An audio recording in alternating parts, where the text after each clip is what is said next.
Okay, so the first aspect of putting I'm going to talk to you about today, so you can better use your mat, is the grip. So there are a few different ways to grip the club, but I'm going to give you three options. The first way, which is the most common, is just called a reverse overlap. If you're right-handed, grab the club, left hand on top, right hand below, with all 10 fingers on the grip. Just take your index finger and drape it over the fingers of your right hand. That's a reverse overlap. What you're trying to do here is eliminate some of the wrist movement in the swing and the putting stroke, and having the finger on the side of the fingers helps eliminate some of that. The second grip is a cross-handed, I should say. Instead of going right hand below left, you switch it and go left hand low. You can even do the reverse here with your right index finger over your left fingers. When you do that, it's the same thing. Just try to move your arms and shoulders without much wrist involved, and that's going to help you control the putter face. The third one that you're seeing become more popular is the claw. This one, take your normal putting grip, left hand on top, right hand low, turn your right hand around so the palm faces you, and you're gripping it and holding it in the crease between your thumb and your forefinger. When you do that, just move your right arm back and through in a straight line. That'll help take some of this face rotation out of the stroke, which is going to help you be a little more consistent and help you make more putts.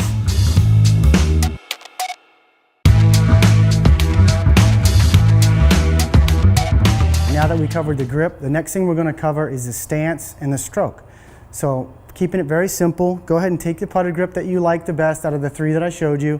Get your stance shoulder width, and you're going to feel like you bend more from your hips than you do your waist. So a little bit of knee flex, bend from your hips until you get to a point where your eyes are over top of the ball. So if I suspended my putter, you can see if I drop it from my left eye, it'll just about be on top of the ball.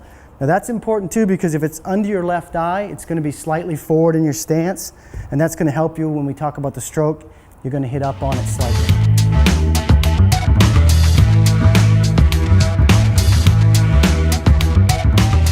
Okay, we've covered grip, we've covered stance and posture. Now for the important part, how to actually stroke the putter and hit the putts. So again, get in your shoulder width stance, the grip that you chose. The thing that I like to see is the elbows slightly bent, not straight arms. If you go too straight, the putter tends to get a little bit wobbly. So you can even take your setup up, standing up with the putter level to the ground, and just get your elbows into your sides a little bit. Not pinching tight, just lightly resting. And something you can do to practice your stroke is move your trunk or your upper body and shoulders back and through without moving your legs. That's a little preview as to what you're going to do down at the ball. So once you've mastered this motion, the putter is moving basically straight back and straight through on a horizontal line. You're going to go ahead and bend from your hips so your eyes are over the ball, your left eye over the ball. Now try to make that same motion, just feeling like you move your rib cage back and through. That's what's going to make the putter move in a consistent line so you can hit the sweet spot. And that's something else that we can talk about. When you putt, make sure you line the ball up directly in the sweet spot, because if you don't, the putter is going to twist on you. So again, elbows into your sides, bend from your hips, slight knee flex, eyes over the ball, move your upper body back and through, keeping yourself low, very still down here. You're going to find yourself making some really consistent strokes and making more putts.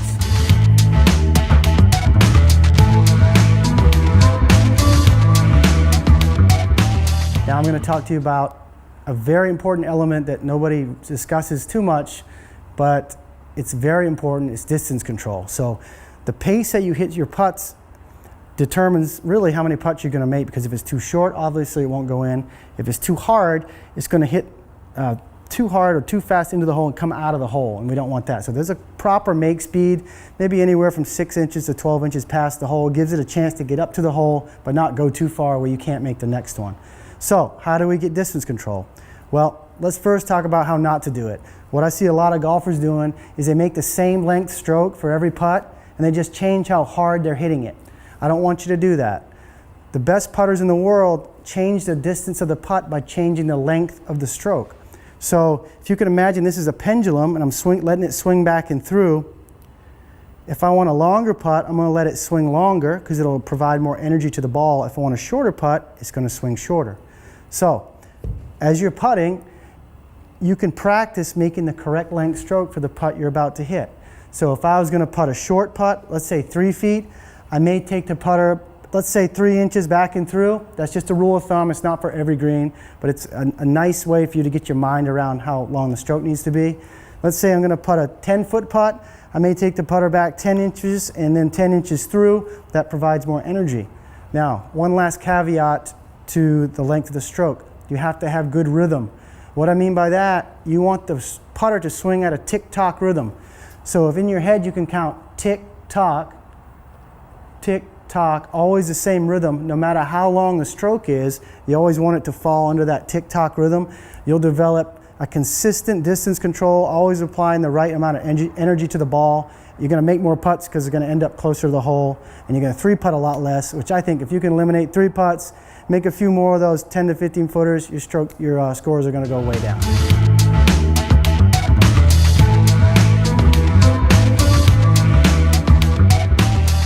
And the last thing I want to cover here is how to practice. So obviously, a lot of you probably bought this mat to help you make more putts when you go to the golf course. So let's talk about that for a minute. There are 2 types of practice I want you to focus on. One is called block practice and one is called random practice. So let's start with the first one, block practice. You're going to set up to, let's say, put the ball here so it's about 6 feet out from the hole. You can maybe put a stick down or an alignment rod just outside the ball to give you a perfect alignment to the hole. So you make sure you're set up square to the target. And then let's say you putt 20 putts at the exact same target from the same spot, trying to see how many putts you can make in a row. What you're trying to do here is get your stroke, maybe kind of groove it a little bit. Get it in the same slot every time, so you're hitting the same spot in the putter, rolling the ball the right distance, and making your fair share of these. Because once you get set up and you know you're aligned correctly, you should be able to make a good amount of these if you putt 20 putts. Now, once you feel like you've reached proficiency at that, let's say you have a goal of 15 out of 20, stop that drill and move to what I call random practice. Random practice, you're going to take one ball and you're going to set up to a different putt in a different hole every time. So let's say I'm going to start on the left side of the mat. I would go through my entire routine. I point the line at the hole. That's how I set up to the putts. I point the line on the ball to the hole. Take my stance, putt it, hopefully make it. Okay, perfect. Now I'm going to pick a different length putt to a different hole. The reason I'm doing this, it recreates what you're going to end up with when you get to the golf course.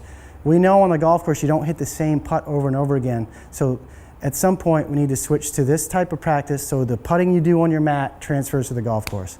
So again, block practice first. Once you got your stroke grooved, let's go to random practice. If you do that and use the mat in that manner, I know that you're going to become a better putter. You're going to lower your strokes on the golf course where it counts the most.